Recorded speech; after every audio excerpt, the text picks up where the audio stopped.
Hello and welcome to Foodiez Ecstasy. Onam Sadhya സീരീസിൻ്റെ രണ്ടാമത്തെ video ആണിത്. ഇന്ന് നമുക്ക് ഇലയിൽ രണ്ടാമത് വിളമ്പുന്ന നാരങ്ങ കറി അഥവാ നാരങ്ങ അച്ചാർ ഉണ്ടാക്കാം. അതെങ്ങനെയാണെന്ന് നോക്കാം.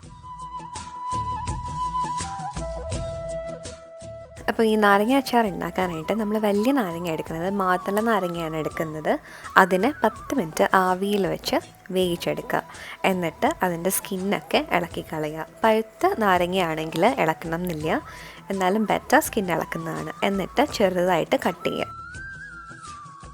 ഒരു പാൻ ചൂടാക്കുക, അതിലേക്ക് നല്ലെണ്ണ ഒഴിച്ചു കൊടുക്കുക. എണ്ണ ചൂടാകുമ്പോൾ അതിൽ കടുകും വറ്റൽമുളകും കറിവേപ്പിലയും ഇട്ട് നന്നായിട്ടൊന്ന് ചൂടാക്കിയെടുക്കുക.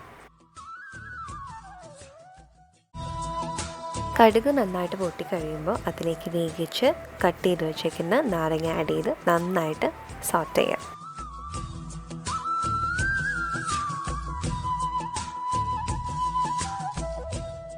നന്നായിട്ട് മിക്സായി കഴിയുമ്പോൾ അതിലേക്ക് ഒരു നുള്ളു മഞ്ഞൾപ്പൊടിയും കാശ്മീരി മുളക് പൊടിയും എരിവുള്ള മുളക് പൊടിയും മല്ലിപ്പൊടിയും ചേർത്ത് നന്നായിട്ട് മിക്സ് ചെയ്യുക.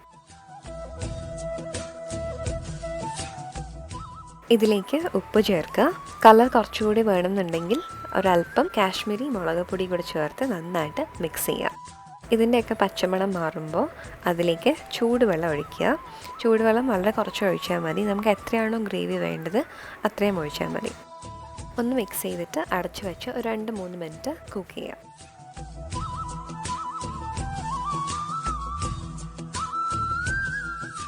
അപ്പോൾ വെള്ളമൊക്കെ മാറി നന്നായിട്ട് കുറുകി വന്നിട്ടുണ്ട്. ഇനി ഇതിലേക്ക് ഉലുവാപ്പൊടിയും കായും പൊടിയും കൂടി ചേർത്ത് ഒന്ന് മിക്സ് ചെയ്യുക. എന്നിട്ട് ഹീറ്റിൽ നിന്ന് മാറ്റി വയ്ക്കുക. അപ്പോൾ ട്രിവാൻഡ്രം സ്റ്റൈൽ നാരങ്ങാക്കറി റെഡി ആയിട്ടുണ്ട്. ഇനി തണുത്ത് കഴിയുമ്പോൾ ഇതിനെ ഒരു എയർ ടൈറ്റ് കണ്ടെയ്നറിലാക്കി സ്റ്റോർ ചെയ്യാം. നാരങ്ങ എടുക്കുമ്പോൾ നല്ല പഴുത്തിട്ടുള്ള നാരങ്ങ എടുക്കുക, ഇല്ലെങ്കിൽ കയ്പ്പ് കൂടും. അപ്പോൾ ഈ ഓണത്തിന് എല്ലാവരും ട്രിവാൻഡ്രം സ്റ്റൈൽ നാരങ്ങാക്കറി ട്രൈ ചെയ്ത് നോക്കുക. വീഡിയോ ഇഷ്ടപ്പെടുകയാണെങ്കിൽ please to subscribe, share, like and comment.